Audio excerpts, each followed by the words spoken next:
Dashur teleshikuesë të televizionit të shqiptarëve të Amerikës, është kënaqësi që sot në këtë event këtu në Michigan kemi ish ambasadorin Richard Grenell, I cili ishte I dërguar I posaçëm I presidentit Trump për arritjen e një marrëveshje midis Kosovës dhe Serbisë. Ambassador Grenell, it's a pleasure to meet you here. Pleasure to meet you. Thank you for having me.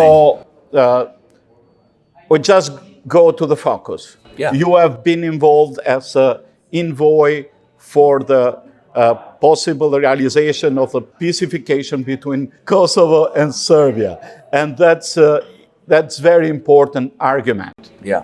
So what do you remember from those meetings? Well, look, when President Trump asked me to become the presidential envoy for Kosovo-Serbia negotiations, he had one direction, which was, let's not do politics, let's do economic development. And that is the message of Donald Trump, right? He likes to talk about the economy. He wants to give people jobs. He wants to give people hope in a future. And I think when you look at the Balkans, our concern is that we had so many young people who were leaving all of the countries in the Balkans to go to Germany or Poland or America or London. And they were just trying to find ways to have a good paying job. And part of that is this perceived conflict that we have between Kosovo and Serbia. And what we tried to do is really knock heads on both sides to say, let's worry about growing economies. Let's not do political messaging. And I'll give you one example. Yes.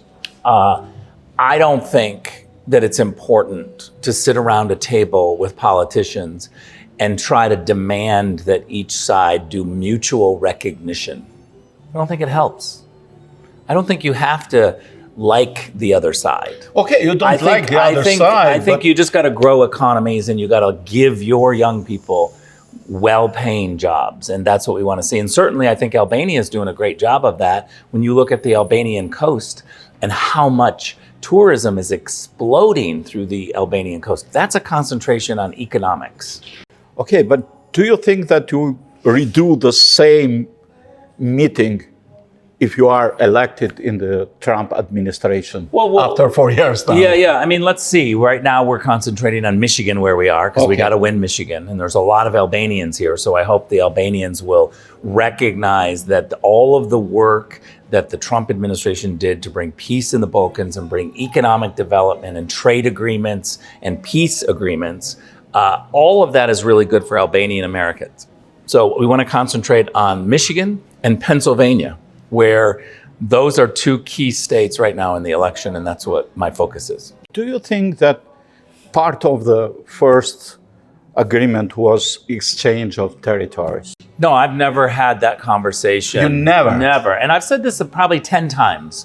And people really need to understand this, is that I don't know where that came from, but I've never talked about that with any official ever. Ever? And I was there from the beginning of Thaçi and Vučić, and then Prime Minister Hoti and Vučić, and then Kurti and Vučić, and even Osmani. I've never had the conversation about land swaps. First of all, when I was doing all of that, I was U.S. ambassador to Germany.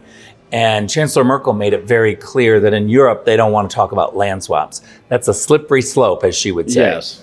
And so I never brought it up. And I know the media constantly says that other people brought it up, but Donald Trump has never talked about that. Never. Never. Okay, that's something to clarify, because the Albanians thought, okay, we don't lose a part of the north. Well, that's because the media keeps saying that that's what happened. But I think I've said 10 times on the record, I have never had that conversation. I have never had that focus.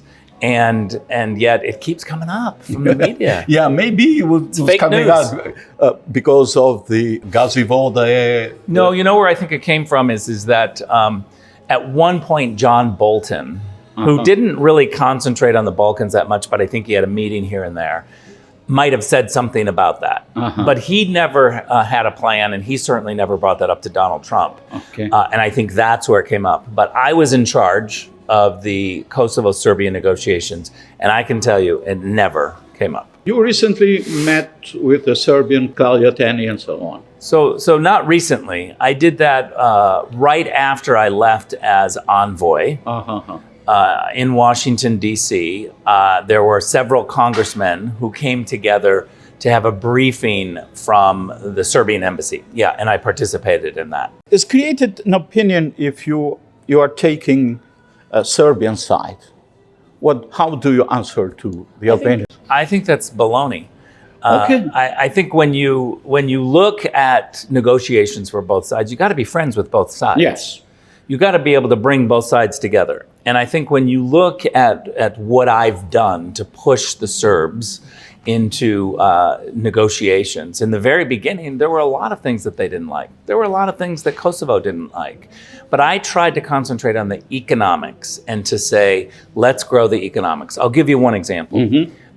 In the original final agreement that I was very proud of, that I pushed both sides, I was able to push the Serbian government and Vučić himself to agree to diversify their energy sources. Mm-hmm. Now, that's a really important move. It took me a long time. We had to build trust because that's moving them away from Russia. Because right now they get 100% of their energy from Russia and China and so on. And so when they put down on paper and they committed to diversifying their energy sources, what I was trying to get them to do is to say they would buy American US LNG, right? They couldn't go that far, but they were open to it. But what they did agree to is to diversify, look for other sources around. Now that's a huge win. The media didn't really concentrate on that. And in all honesty, we didn't have the pressure afterwards because the Biden administration came in and they didn't pressure to fulfill those points in that agreement. So that's still on the table. I still believe that they have committed to diversify their energy sources, that they should be held to account on that. And the next administration that cares about the Balkans should pick that up and say, okay, we want you to move away from Russia on your energy sources and to really begin to diversify as you committed to doing it. Now, look, there's a whole bunch of things that we pushed Kosovo to do that they didn't really want to do, but we had to push them, opening up the borders, trying to get more economic development. All of that is really important. I still love the vision of having a flight between Pristina and Belgrade. Okay.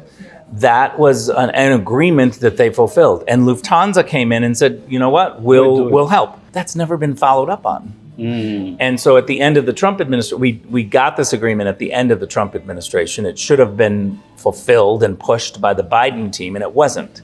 And so I just feel very strongly that the Trump administration showed the Balkans that we cared very deeply about economic development and trade and ties and investments. And this Biden-Harris team has not. Yes. They don't know where the Balkans are. They don't pay attention to it. It's true. What's your opinion about Prime Minister Kurti? So I've worked with Mr. Kurti. My problem is that he is consistently anti-American. He moves away from American positions. He has critiqued all of the ideas that every Democrat and Republican president has come forward with. And he's now the leader of Kosovo, who has been criticized by the entire world, by the Biden State Department, by the Biden White House, by the EU, by the French, by the Germans, by NATO. They've all criticized him. And I don't like that for a president of Kosovo. Kosovo should be a close ally of America forever. And we should be able to have a relationship where that leader is not moving the country to be really criticized by the entire world, because everyone in the international community is criticizing Kurti. Just a curiosity.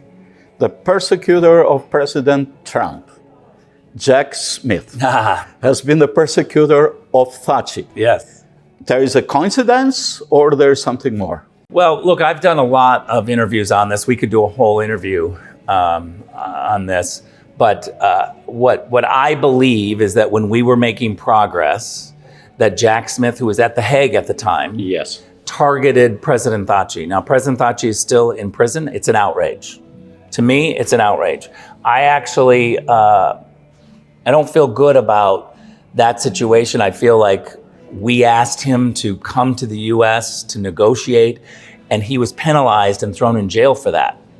I feel like I need to do something to get him out. And I've tried, and I can't wait for President Trump to win, because we're going to get Thaci out of prison. It is unacceptable for the Europeans to have President Thaci in prison without a trial on phony charges, all trumped up by Jack Smith. And so I know that Jack Smith is very political. He goes after people for politics, not for the legal case. I've seen it with Thaci, I've seen it with President Trump, and it's an outrage. Okay, the last question Yes. has to do with the investment of Trump family in the Albania. So maybe you know Kushner and Ivanka Trump want to invest in an island in Albania. Yeah. Proper. So it's investment from American dollars Yes. and from American funds. And that's the idea, is to invest in the Balkans. They're private sector citizens.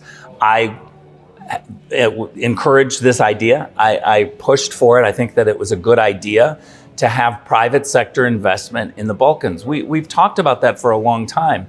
I'm just glad to see that it's happening, and the people of the Balkans should be extremely pleased that money is pouring in to invest. Private sector investment into countries is a fantastic idea. Ambassador, I thank you very much. We All the thought it best. would be a short stand-up, but was longer than that. Thank you. And I appreciate it.